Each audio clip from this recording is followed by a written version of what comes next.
আছো? আমিও খুব ভালো আছি। তো বিয়ের আওয়াজ শুনতে পাচ্ছ, টাইটেল আর থাম্বনেল দেখে অবশ্য বুঝেই গেছো। তো রেডি হয়ে গেছে, জল ভরতে যাবে সবাই। তো এই শাড়িটা পরেছি, মেয়েকে নিয়ে চলে গেছে দিদি। এই শাড়িটা পরেছে এভাবেই, যেমন পারছি তেমনই পরেছি। এই পাশের লাইটটা না জ্বলছে না ভালো করে, তো সেই জন্য মুখ চুপ পুরো কালো দেখা যাচ্ছে। লাইটের আলো পাচ্ছি না, পুরো মুখ চুপ কালো দেখা যাচ্ছে। তো যাই হোক, দেখতে থাকুন ব্লগটা। আর ঘরের অবস্থা দেখতে পাচ্ছ কি অবস্থা হয়ে আছে। চলো একটু পরে তোমার সাথে কথা বলবো। তো যেহেতু আমরা শিলিগুড়ির বাড়িতে, মানে আমাদের বাড়িতে আছি, তো পাশের বাড়িতেই বিয়ে, তো আমাকে বৌদি বলে, তো আমার ননদি হবে। তো যাই হোক, পাশের বাড়িতে যেহেতু বিয়ে, তো আমরা রেডি হয়ে গেছি যে আর আমরা সবাই রেডি হয়ে গেছে, আমরা সবাই বাইরে ওয়েট করছি। আর বাজে না রেডি, তো এখন ভয়েসটাই দিচ্ছি, পরে আমি রিয়েল ভয়েসটা দিব। তো ভিডিওটা অনেক দিন আগেকার, তোমাদের সাথে শেয়ার করা হয়নি, আমার রাখা ছিল ভিডিওটা। তো একটু প্রবলেমে ছিলাম, তোমরা জানোই, তো সেই জন্য অনেক দিন ভিডিও দেওয়া হয়নি। তো এই যে সবাই রেডি হয়ে গেছে যাওয়ার জন্য। আমি যে এখন ভয়েসটা দিচ্ছি, আমার প্রচণ্ড গলা ব্যথা, জানি না, শরীরটা একদম ভালো না।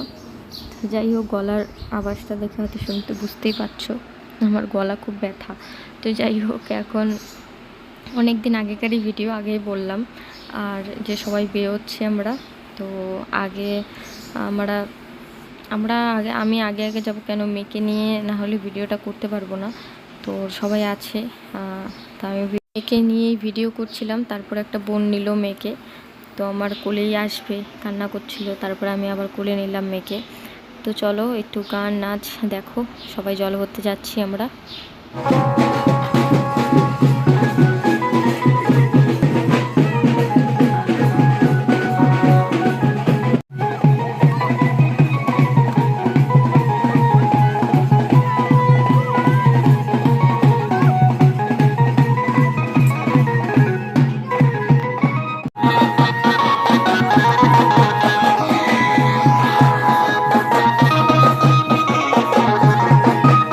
অনেকটা দূর, মানে বাজনা ওই কোনো অনেকটা দূরে রাখা হয়েছিল। তারপরে এই যে 5 জন সবাই চায়ে জলটা নিয়ে আসলো। তো যাই হোক, আর এখানে সবাই নাচানাচি আবার শুরু। আমার চিন্তা, তো ঘরে কাজ হচ্ছে, যেহেতু শিলিগুড়ি বাড়িতে কাজ হচ্ছে বাড়ির, তো ওখানে চা বানাইতে দিতে হবে সবাইকে। আর টাইলসের কাজটা হচ্ছে, তো তোমাদেরও দেখাবো, কিছু শেয়ার করা হয়নি।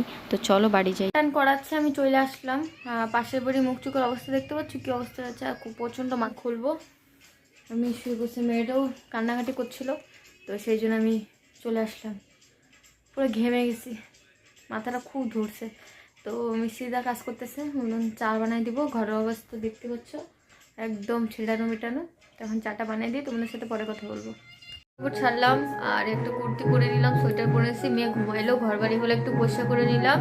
আর যেহেতু মেয়ের বিয়ে রাতে, তো এখন বাজে 5:30টার মতন, এখান থেকে ঘড়ি দেখলে বললাম। আর 5:30টার মতন বাজে, এখন যাচ্ছি একটু কিছু গিফট নিয়ে আসি। তো তোমাদের দাদা ভাইয়ের আস্তে আস্তে মানে 8:30 বাজবে, ডিউটিতে গিয়েছে।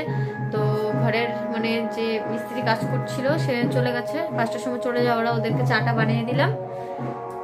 বিয়ের আওয়াজ শুনে হয়তো আমার গলার আওয়াজ আসবে না, শোনা যাবে না, তো সেই জন্য এখন যাবো। বাড়ি বানানো কাজ হচ্ছে, তো এক ঘরেই সব কিছু, মানে রান্না বাড়ি, খাওয়া দাওয়া সব কিছু এখানেই রেডি করলাম। তো যাই হোক, আমার জানি না সাউন্ডটা কীভাবে মিউট হয়ে গেছে। তো যাই হোক, সেই জন্য আমি ভয়েসটা দিয়ে দিলাম। তো মেয়ে ঘুমাচ্ছে, যাবো গিফট নিয়ে আসতে। তো নেক্সট ব্লগে আবার দেখতে পারবা, ছোট ছোট করে ব্লগটা দিলাম। আর এই যে ঘরের কাজটা হচ্ছে, টাইলসের কাজটা হচ্ছে, এই যে এইটুকুনি দেখা দিলাম। এটা আগেই উঠানো হয়েছিল ভিডিওটা। তো চলো নেক্সট ব্লগে তোমরা বিয়ের ব্লগটা আরও দেখতে পারবে। তো এখন একটু ছোটো মোটোই ব্লগটা দিলাম। তো যাই হোক, যদি ভালো লেগে থাকে লাইক, কমেন্ট, শেয়ার, সাবস্ক্রাইব করতে ভুলে না কিন্তু। Bye bye.